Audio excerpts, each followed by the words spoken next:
They're watching you. More than 4,000 satellites circle the Earth. Every day they uncover new mysterious phenomena. Some defy explanation.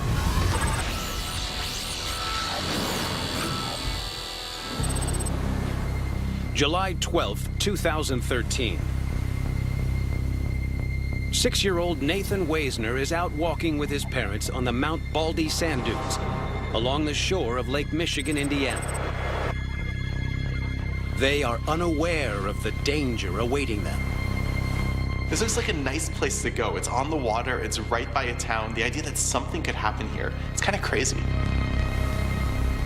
What should have been a fun afternoon by the lake will spark a major scientific investigation using state-of-the-art aerial and satellite imaging technology. Nathan Weisner and his mother are walking across the sand dunes along Lake Michigan when suddenly he disappears. How does a boy get swallowed up virtually instantaneously by a mound of sand? Nathan! Nathan! Sand dunes don't just eat people. What is going on here?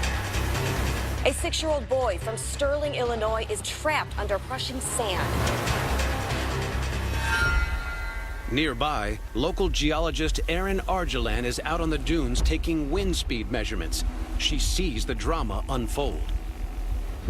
He slid down out of sight and the hole filled in right behind him. Immediately it was just panic. And people were yelling and screaming and digging in the sand. My friend's son, he got stuck in a sand dune and he's like under the sand and they can't get him out. People were arriving from all different areas, from the National Lake Shore, from the local police, from the fire department. First excavator wasn't able to even climb a portion of the dune, and at that point I think everyone felt pretty desperate and disheartened. There was definitely concern and discussion that this would probably be a recovery and not a rescue. It takes police and fire crews more than 3 hours to dig down and reach the trapped child. Nathan was found around 11 feet below the surface. The young boy is brought out unconscious. There was a lot of work left to do. Someone who's buried in sand would have swallowed a lot of sand, which is very dangerous for their lungs. Paramedics rush Nathan to the hospital. The near-fatal ordeal leaves a mystery. How can a boy simply disappear into the sand? Analysts turn to satellite imagery for clues. Dark patches on the dunes around where Nathan disappeared immediately arouse suspicions. It's natural to think, could this be quicksand? Quicksand can be deadly, especially around coastal regions. But there's a problem with the theory. Quicksand typically occurs in low areas where water collects and mixes with the sand to produce this high viscosity quicksand. But this is on the flank of a high hill of sand. If quicksand didn't swallow Nathan, what did? With satellite images inconclusive, local geologist Erin Argelan turns to ground-penetrating radar to look into the sand dune itself. We've done quite a lot with ground-penetrating radar, and it can actually show the underlying landscape. The radar reveals 66 potentially deadly holes lurking within Mount Baldy. Somehow, there are air pockets all through this dune. The speed Nathan disappeared suggests he fell into a shaft or hollow cavity beneath the surface of the sand. But it's not clear what could make such large subterranean holes.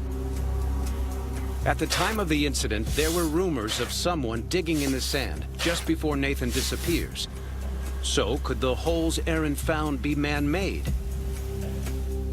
Closer study of the sand on Mount Baldy reveals it to be so fine-grained that digging large holes is near impossible.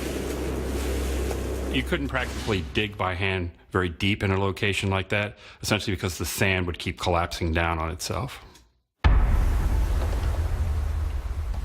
To investigate the origin of the strange series of holes, Argeland studies satellite images dating back to the mid-20th century. Using the data to create a computer simulation reveals the sand dune is consuming the surrounding forest. Sand, by its very nature, moves by virtue of wind pushing it around. And as that happens, the entire dune moves. Mount Baldy is definitely on the move. It's been moving since the 1940s, and it's buried one parking lot and is well on its way to burying a second parking lot. Mount Baldy is covered with dead treetops. Argeland believes these are the key to explaining the holes beneath the surface. To test her hunch, Argeland turns to another advanced imaging technology. She takes to the sky using aircraft-mounted LiDAR. This is a laser land scanning system which generates precise three-dimensional ground imagery.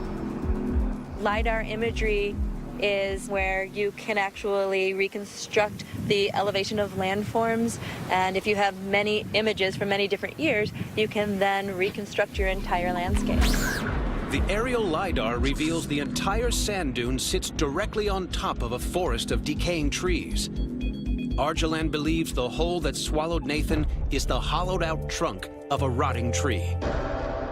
This would have been a fully grown, mature tree that is rooted into a landscape with a soil that is about 3,500 years old. Essentially, where Nathan was walking, there were trees like this completely buried under the sand. They are decomposing, and oak trees in particular will decompose from the center outward. Argeland calls her discovery dune decomposition chimneys. These form a series of hollow shafts which can extend more than 10 feet deep. Nathan fell into one of these hollow tree trunks.